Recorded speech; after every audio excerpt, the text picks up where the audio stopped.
We have a lot of assumptions about casual sex.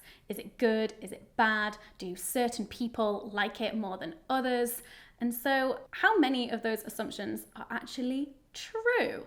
Today, I want us to find out. This video is all about the myths and misconceptions around casual sex.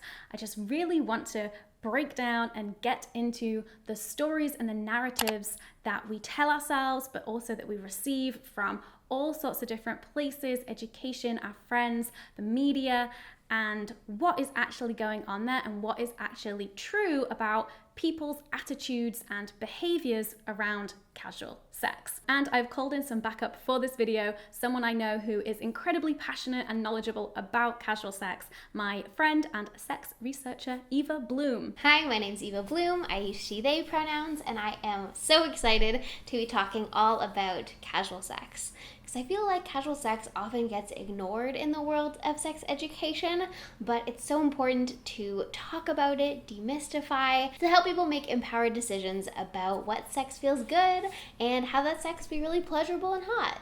So our first myth is that casual sex is not as good as sex in a relationship. This is something that I have heard. This is probably something that I have said in conversations with friends at some point as well. But I want to correct myself and actually unpack what good sex is. So I believe, in my somewhat knowledgeable opinion on the topic of sex, that good sex involves communication. There's that C word again. Feeling safe, and I don't just mean physical safety and emotional safety in terms of not being hurt, but feeling free and safe to be able to authentically express yourself without feeling judged or shamed for that. Being able to feel present and connected, having fun and experiencing pleasure. That is a big part of it. And compatibility, which I think is often left out, but are you into the same things? Is there a crossover of interests? So things that you want to do, you can do together. So I believe that these are some things that are a requirement for good sex. And I just want to note that consent is a requirement for sex, period. And unfortunately, sometimes you can have consensual bad sex. And whilst these things may be more common in long-term committed relationships because you've been able to spend more time building these things up, their absence isn't an inherent feature of casual sex relationships. You can absolutely have casual sex that hits all of these boxes for good sex. Definitely. Absolutely. And we should be striving for it too. So an important thing to consider when we're talking about casual sex is the idea of sociosexual orientation. This term might be new to you, but basically what it means is it describes how people feel about casual sex for themselves. So people who have high sociosexuality are people who like casual sex. It feels aligned and good for them. And people who have low sociosexuality don't like casual sex for themselves. It doesn't feel good. And both are totally great. There is no better or worse way to feel about casual sex or have that be something that makes up part of your sexual history. And it's also different from spectrums that we might have to describe sexual attraction, like allosexual to asexual and the whole asexuality spectrum. So in the research, one of the ways that they tested participants for their sociosexual orientation was the sociosexual orientation inventory. And as soon as I heard about this, I thought, sex quiz? So if you want to see me and Eva doing the sociosexual orientation inventory to see if we are high or low or medium sociosexual oriented, then you can head over to my Patreon to check out that bonus video. The next myth is that cis-het men want and like casual sex more than cis-het women. So the idea of, or the myth that cis-het men want or like casual sex more than cis-het women.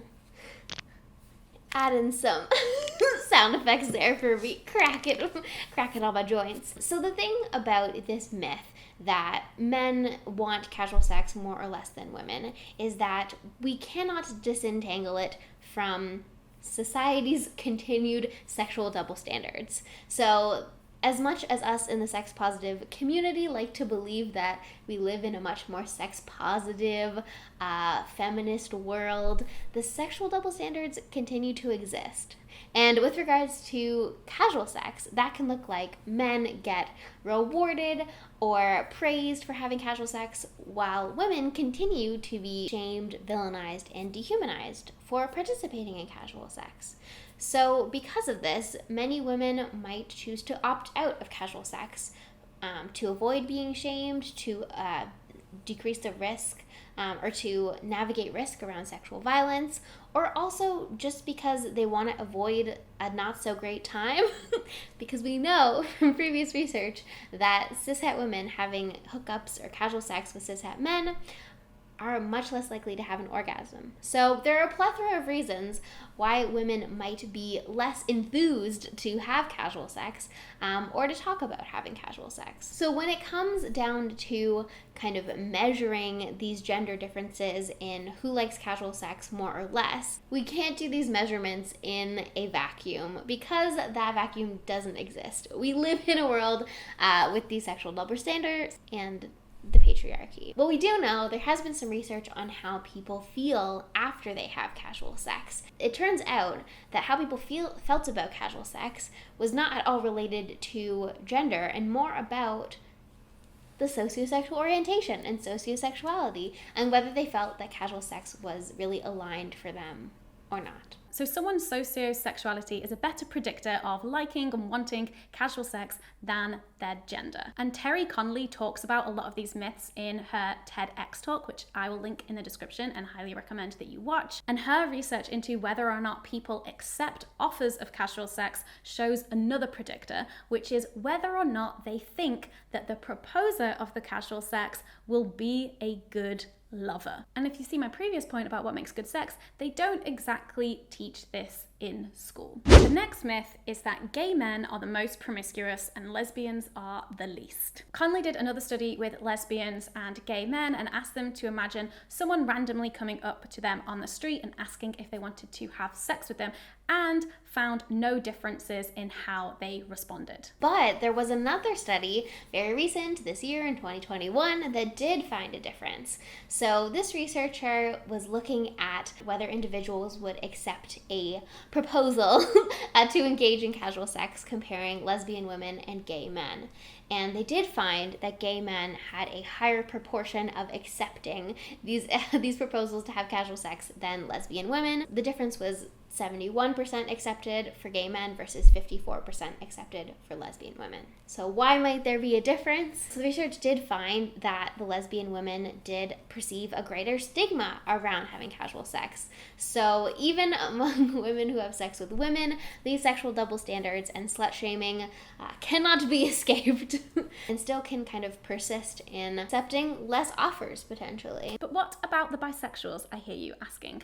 Conley also did the same research with bisexual men and women, and what she found was that bisexual women were more likely to accept casual sex offers from women than from men, and maybe it's because statistically they're more likely to have an orgasm in that scenario with a woman than with a man. And then when looking at bisexual men and women, when the proposer of the casual sex was a man, the bisexual men were more likely to accept, but when the proposer of the casual sex was a woman, there was no difference in whether the bi men or the bi women would accept. So in conclusion, men are less appealing sexual partners for women. Cries in heterosexuality. It's science, man, I'm sorry. I am so stoked about this research on bisexuals and individuals who are attracted to more than one gender. From a purely sex research nerd and academic perspective, I think that having research on people who are attracted to multiple genders is a really cool opportunity to explore gender differences and look at sexuality in a new way. And also as a queer person, I am a little bit biased in that I always think there should be more queer sex research. We also see that a lot of this research is on cis people, so I am also very much in favor of breaking down these binaries and looking at the experiences of trans and non-binary people, because everybody deserves to have their experience documented and uplifted and seen. The next myth is that young people are sexualized and having loads of casual sex, and the rise in dating apps has led to a rise in casual sex. Well, we are in what has been called a sex recession.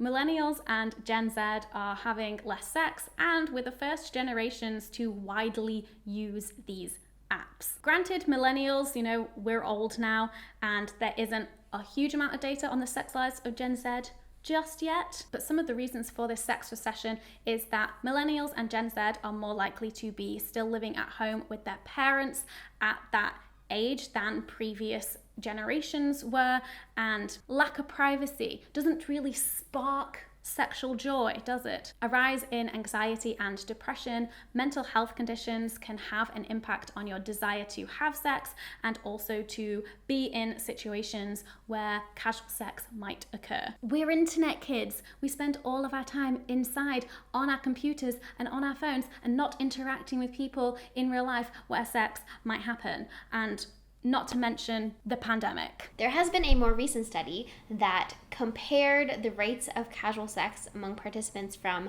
2007 to 2017, capturing kind of the cusp millennial Gen Z like myself. From 2007 to 2017, the proportion of people who had had a casual sex encounter in the past month had gone down by about 10%.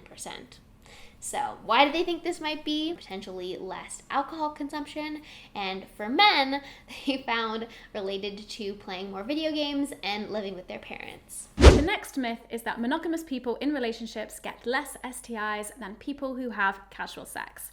Now, if monogamy was practiced perfectly, then sure, but they don't. At the higher end, 75% of men and 68% of women admitted to cheating in some way. At the lower end, infidelity is around 14%, and so you're looking at anywhere between 14% and 75% of people, monogamous people in relationships, cheating. And also 2017 research suggests that men and women are cheating at similar rates. There has been research to show that monogamous people actually have worse, safer sex practices than people in consensually non-monogamous or polyamorous relationship configurations, with research showing that consensually non-monogamous participants had more condom use and more regular STI testing than monogamous participants. So casual sex is very much associated with drinking and alcohol in our culture, and people assume that alcohol has a negative impact on using barrier methods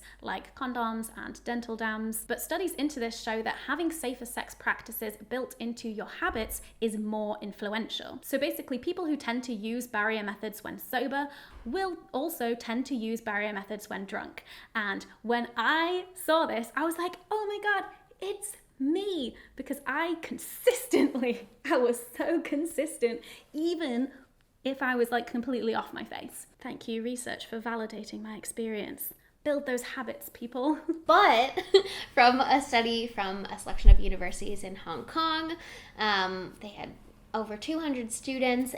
Of those whose last sexual experience had been casual sex, 3/4 of them didn't use a condom. So whether you are having casual sex with multiple people, maybe you don't identify as polyamorous or in an open relationship, it might be helpful to draw a page from people in polyamorous relationships books in terms of regular STI testing and negotiations around safer sex and sexual health.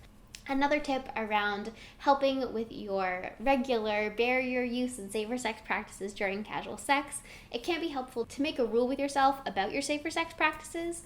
Like if I'm going out to a bar or a club, even if I'm not necessarily intending on hooking up, I'm always going to carry barrier methods, or I'm only going to stop using barrier methods if I know that me and my partner have been tested.